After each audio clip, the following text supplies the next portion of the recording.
தானே ஹஜ்ரத் சய்யிதுனா Umar ibn Khattab ரலியல்லாஹு அன்ஹு ஈமான் கொண்டார்கள். குர்ஆன் ஓதுவதை கேட்டுத்தானே ஈமான் கொண்டார்கள். குர்ஆன் ஓதுவதை கேட்டு இந்த உலகத்தில் ஏற்பட்ட மாற்றங்கள் கொஞ்சம் நெஞ்சம் அல்ல. சய்யிதுனா ஆமிர் இப்னு துஃபைல் தானுடைய வரலாறை சொல்லி இருக்கிறோம்.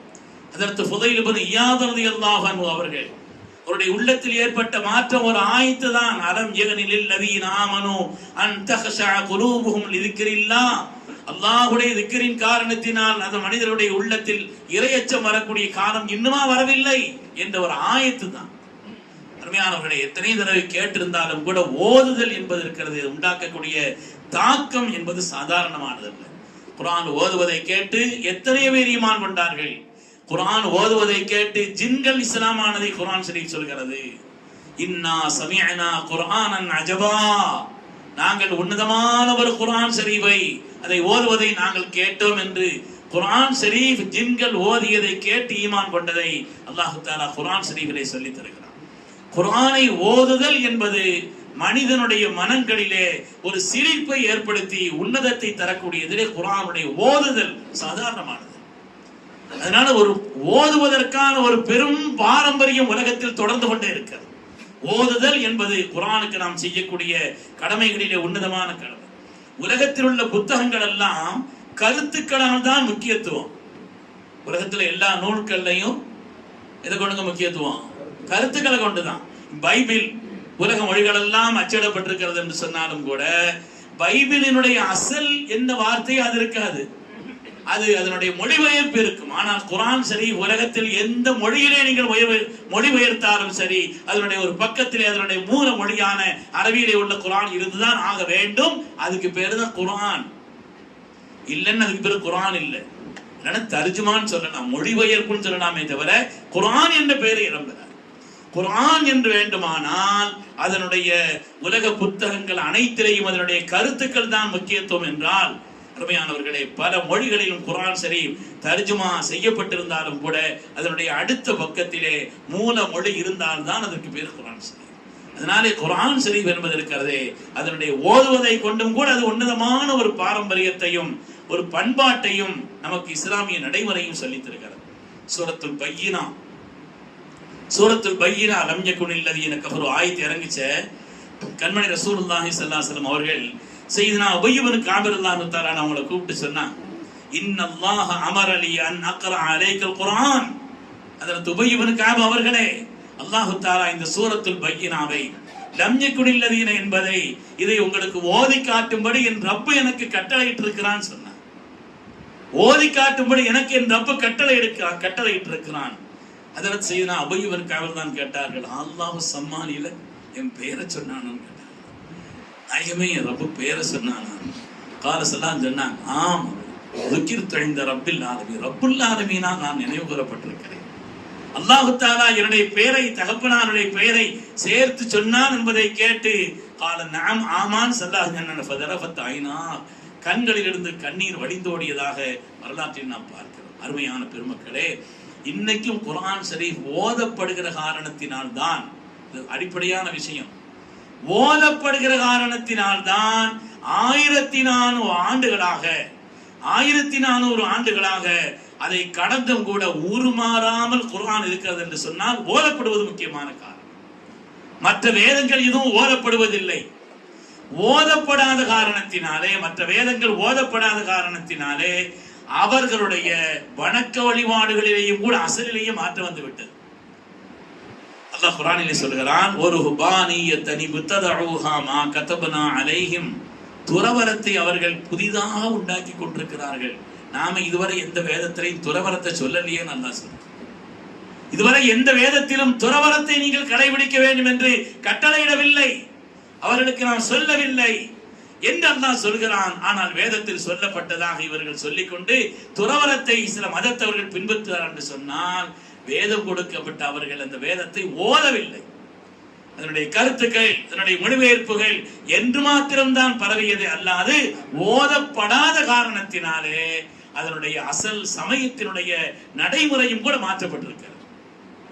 நாம் ஓதுகிற காரணத்தினால் எந்த நிலையிலும் நம்முடைய கருத்துக்கள் மாறுபடவே செய்யாது, நம்முடைய அடிப்படை சித்தாந்தங்கள் முரண்படவே செய்யாது. அருமையானவர்களே, முஸ்லிம்களை பொறுத்தவரையில யாரையும் அல்லாஹ்வுக்கு நிகராக ஆக்குறது இல்லை. அப்படி ஆக்குறவங்க யாரையும், அது யாராக இருந்தாலும் சரி, நம்முடைய பெற்றோர்களோ யாராக இருந்தாலும் சரி, அல்லாஹ்வுக்கு நிகரா யாரையும் ஆக்குறது இல்லை. ஏன்னா நாம் தினந்தோறும் ஓதி கொண்டிருக்கிறோம், வலம் யகுல் லஹு குஃபுவன் அஹத்னு ஓதிக்கிட்டு, அவனுக்கு நிகராக யாரும் எதுவும் இல்லைன்னு சொல்றோம். ஓதப்படுகிற காரணத்தினாலே அருமையானவர்களே, நம்முடைய குர்ஆன் ஷரீஃபினுடைய கருத்துக்களும் கூட நம்மிடத்தில் செயல்பாட்டில் இருக்கிறது என்று பார்க்கிறோம். ஓதுதல் என்பது சுப்ஹானல்லாஹ், அது உண்டாக்கக்கூடிய தாக்கங்கள் சாதாரணமானதல்ல. உலக கால்பந்தாட்ட போட்டியிலே குர்ஆன் ஷரீஃபினுடைய ஒரு ஆயத்தை 2 கால்களும் இல்லாத கானிமுல் மிஃப்தாஹ் ஓதினாலே உலகமெல்லாம் உற்று கவனித்தது, உலகமெல்லாம் அந்த ஆண்ட குர்ஆனுடைய கருத்துக்களை கேட்டதே சாதாரணமானதல்ல. இந்த கத்தார் நடத்திய உலக கால்பந்தாட்ட போட்டி இருக்குது, அது உலகத்தில் ஏற்படுத்திய ஒரு பெரிய மாற்றம். அதிலேயும் அதை ஓதிய துவக்கி வைத்த அல்லாஹ்வுடைய வேதத்தை கொண்டு அதை துவக்கி வைத்தார். அதிலே இந்த யா அய்யுஹன்னாஸ் இன்னா கலக்னாக்கும் மின் ذكر وانثى அந்த ஆயத்தை ஓதி துவக்கி வச்சார். 2 கால்களும் இல்லாத அந்த கானிமுல் மிஃப்தாஹினுடைய அந்த ஓதுதல், இனிமையான அந்த கிராத் இருக்கிறதே அருமையானவர்களை, உலகமெல்லாம் அது பெயர் பெற்றது என்பதை நாம் பார்க்கிறோம். சையதுனா ரசூலுல்லாஹி ஸல்லல்லாஹு அலைஹி வஸல்லம் அவர்கள் சஹாபாக்கள்ல பல பேர் 4 பேர் குர்ஆன் ஓதுறதை கேட்டா அப்படி கேட்டுக்கங்கன்னு சொன்னாங்க. 4 பேர் இடத்துல இந்த குர்ஆன் ஓதுவதை கற்றுக்கொள்ளுங்கள்னு சொன்னாங்க.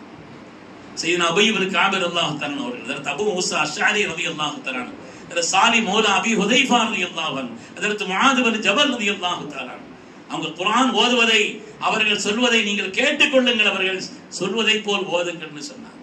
இதுல ஹஜ்ரத் சையதுனா அபூ மூஸா அஷ்அரி ரலியல்லாஹு இருக்கிறாங்க. ஒரு நாள் அவங்க வீட்டுல உட்கார்ந்து குர்ஆன் ஓதிக்கிட்டு இருந்தாங்க. ஸல்லல்லாஹு அலைஹி வஸல்லம் அந்த இனிமையில் அப்படியே நின்னுட்டாங்க.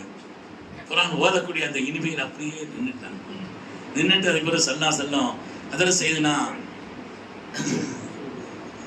சையதுனா அபூ மூஸா அஷ்அரி ரலியல்லாஹு தஆலா சொன்னார், அல்லாஹ் தஆலா தாவூத் அலைஹிஸ்ஸலாமுடைய அந்த இனிமையான குரல் வளத்தை அல்லாஹ் உங்களுக்கு கொடுத்திருக்கிறான்னு சொன்னார். நீங்கள் ஓதுவதை கேட்டேன்னு சொன்னாங்க. நாயமே தாங்க நின்னீங்கன்னு தெரிஞ்சிருந்தா நான் இன்னும் கொஞ்சம் கவனமா ஓதிருப்பேன்னு சொன்னாங்க. தாவூத் அலைஹிஸ்ஸலாமுடைய அந்த இனிமையான குரல், இந்த இனிமையான குரல் வளத்தை அல்லாஹ் தஆலா உங்களுக்கு தந்திருக்கிறான் என்று கண்மணி ரசூலுல்லாஹி ஸல்லல்லாஹு அலைஹி வஸல்லம் ஓதுவதையும் அதில் இருந்த இனிமையும் பாராட்டினார் என்று பார்க்கிறோம். அருமையானவர்களே, இன்றும் அந்த பாரம்பரியம் தொடர்கிறது. ஓத வேண்டும். பிள்ளைகளுக்கு குர்ஆன் முதல்ல ஓத கற்றுக் கொடுங்கன்னு சொன்னாங்க. ஓதுவது என்பது சாதாரண கருத்துக்களை விளங்குவது, அதனுடைய செயல்படுவது அடுத்தடுத்த முக்கியமான விஷயங்கள் தான். ஆனால் பிரதானமான காரியம் ஓதுவது. ஒரு எழுத்தை நீங்கள் சொன்னால் 1க்கு 10, தொழுகையில் நீங்கள் ஓதினால் 1க்கு 70. ஓதுவது, ஓத கேட்பது. ஓதுவது என்பது எப்படி பாரம்பரியமானதோ அதே போல் ஓத கேட்பதும். ஜிப்ரீல் அலைஹிஸ்ஸலாத்து வஸ்ஸலாம் அவர்கள் ஒவ்வொரு ரமதானில் வந்து ஸல்லல்லாஹு அலைஹி வஸல்லம் அவர்களுக்கு இறக்கப்பட்ட முழு குர்ஆனை ஓதி காண்பித்தார்கள். வைதா குரிஅல் குர்ஆன், குர்ஆன் ஓதப்பட்டால் நீங்கள் அந்த நேரத்தில் கவனமாக காது தாழ்த்தி கேளுங்கள், வான்சித்து வாய் ஒத்தி இருங்கள் அல்லாஹ் தஆலா சொல்றார். ஓதுவதும் ஓத கேட்பதும் ஒரு மகத்தான பாரம்பரியம் என்று பார்க்கிறோம். அருமையானவர்களே, ஜமால் அப்துல் நாசர் இருக்கிறாரு, கமால் அப்துல் நாசர்னு சொல்றாங்க. இந்த ஜமால் அப்துல் நாசர் இருக்கிறாரு, ரஷ்யாவுக்கு போனார். எகிப்திலிருந்து அவர் ரஷ்யாவுக்கு போனார். எகிப்துல குர்ஆன் ஓதக்கூடிய அந்த பண்பாடுங்கிறது ரொம்ப ஜாஸ்தி. எகிப்து போனவனுக்கு தெரியும், குர்ஆன் ஓதுறதுங்கிறது அங்க ரொம்ப ஜாஸ்தி. சாதாரணமாக ஒவ்வொரு இடத்துல உட்கார்ந்து குர்ஆன் ஓதிக்கிட்டு இருப்பாங்க. அதை மக்கள் கேட்டு இன்பத்தோடு அந்த காரியத்தை அதில் ஈடுபாடு காட்டுவாங்க. குர்ஆன் ஓதுவதிலே எகிப்தியர்களுக்கு உண்டான ஒரு தனி அலாதி, ஒரு தனி பிரியம் அவங்களுக்கு உண்டு. அதிலே உலகமெல்லாம் பிரசித்தி பெற்ற காரி அப்துல் பாசித் அவர்கள், அந்த எகிப்தினுடைய பொறுப்பாளியாக இருந்த கமால் அப்துல் நாசர், அவர் பயணப்படுகிறார் ரஷ்யாவுக்கு பயணப்படுறார். ரஷ்யாவுக்கு பயணப்பட்ட நேரத்தில் முன்னால் ஒரு தடவை அவர் போயிருக்கிறார் ரஷ்யாவுக்கு. அப்ப அங்க உள்ள அந்த மதத்தை நம்பாதவர்கள் தானே அவங்க கேட்டாங்கன்னா, இன்னும் இந்த மதத்தை தூக்கி பிடிச்சிட்டு அலையிலையே அப்படின்னு கேட்டுருக்கிறாங்க. இல்லையா, நான் வச்சுக்கிறேன்ட்டு வந்துட்டார். அதுக்கப்புறம் அடுத்த ரஷ்யாவுக்கு போகும் பொழுது அரசு ரீதியான எல்லா வேலைகளும் முடிச்சுட்டு என் கூட ஒரு ஆள் வந்திருக்கிறாரு, அவர் 2 வார்த்தைகள் ஓதுறாரு, நீங்க எல்லாரும் கேட்கலாமான்னு கேட்டாரு. சரி, இதுல என்ன இருக்குது, வேலையெல்லாம் முடிஞ்சுன்னு சொல்லி ஓத சொன்னாங்கன்னா, ஓத சொன்னால் அப்துல் பாசித் அவர்கள் கண்ணை பொத்தி கொண்டு அவர்கள் ஓதி கொண்டிருக்கிறார்கள். கண்ணை திறந்து பார்த்தால் அவ்வளவு பேரும் அழுது கொண்டிருக்கிறார். ஏங்க அழுகிறீங்க? அர்த்தம் தெரியுமா? ஒன்றும் தெரியாது. அர்த்தமெல்லாம் ஒன்றும் தெரியாது. ஆனால் கண்ணீர் வடித்துக் கொண்டிருக்கிறார்கள். எங்கள் கண்களை எங்களால் கட்டுப்படுத்த முடியவில்லைன்னு சொன்னாங்க. அது என்னன்னு தெரியல. எங்களுடைய கண்களை எங்களால் கட்டுப்படுத்த முடியவில்லை, அதனால் அது கண்ணீர் ஓடி. அல்லாஹ் குர்ஆனிலே சொல்கிறானே, வைதா சமிஉ மா உன்சில இலர் ரசூல் தரா அயனஹும் தஃபீது மினத்தம், கண்களில் இருந்து கண்ணீர் வடியும் என்று அல்லாஹ் தஆலா சொல்கிறானே. அதனால அதை ஓதிய காரணத்தினாலே அந்த ஓதிய நிலையிலே ரஷ்யாவினுடைய மதத்தை ஈடுபாடு இல்லாத, இஸ்லாத்தினுடைய கொள்கையை தெரியாத, குர்ஆனுடைய அர்த்தங்கள் கூட தெரியாதவர்கள் எல்லாம் கண்ணீர் வடித்தார் என்று சரித்திரத்தில் வரலாறு நாம் கேள்விப்பட்ட காலத்தில் படிக்கிறோம் என்று சொன்னால், குர்ஆன் ஓதுது என்பது ஒரு பெரும் பாரம்பரியம். அதனாலே நாம் ஓத வேண்டும். அதை கொண்டு அல்லாஹு தஆலா அவருடைய வேதம் பாதுகாக்கப்படுகிறது. அது ஓதுவது, ஓத கேட்பது, அந்த பாரம்பரியம் தொடர வேண்டும் என்பதை குர்ஆன் ஷரீஃபினுடைய கருத்து எப்படி முக்கியமோ அதே மாதிரி அதை ஓதுவதனுடைய கவனம் முக்கியம். குர்ஆன் ஷரீஃப் ஓதுவதற்கு, அதை தொடுவதற்கு முதல்ல ஒது, குர்ஆனை கண்ணியமாக நாம் என்ன செய்யறது, அணுகணும். குர்ஆன் ஷரீஃபை ஓதோடு நாம் தொட வேண்டும். அதே போல குர்ஆன் ஷரீஃபை ஓதுகின்ற நேரத்தில் கிபிலாவை முன்னோக்கி அமர்ந்து நாம் ஓதுவது, குர்ஆன் ஷரீஃபை நாம் ஓதுகின்ற நேரத்திலே அஊது பிஸ்மியுடன் அதை ஓதுவது, குர்ஆன் ஓதுகின்ற நேரத்தில் ஒரே அங்கங்க திரும்பி பார்த்துட்டுலாம் இருக்கக்கூடாது. முழு கவனம் அதில் இருக்கணும்.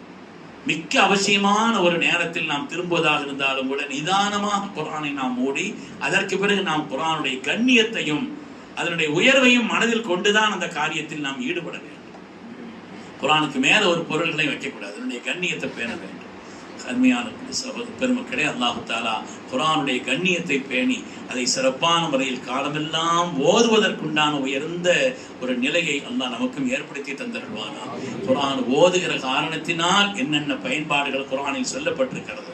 குர்ஆன் ஓதுவதனால மாத்திரம் 70 பயன்பாடுகள் இருக்கிறது. 70 பயன்பாடுகளை பெருமக்கள் எழுதுவார்கள். துன்யவியான உலக ரீதியான பயன்பாடுகளை எழுதுகிறார். அவ்வளவு பயன்பாடுகள் இருக்கிறது. அல்லாஹ் தஆலா அப்படிப்பட்ட ஒரு மகத்தான பாக்கியத்திற்கு சொந்தக்காரர்களாக நம் எல்லோரையும் அல்லாஹ் ஆக்கி அருள் புரிவானாக. குர்ஆனோடு உள்ள நம்முடைய தொடர்பை அல்லாஹ் அதிகப்படுத்தி அருள்வானாக. ஆமீன் ஆமீன் யா ரப்பல் ஆலமீன். வ ஆகிரு தஅவானா அல்ஹம்துலில்லாஹி ரப்பில் ஆலமீன்.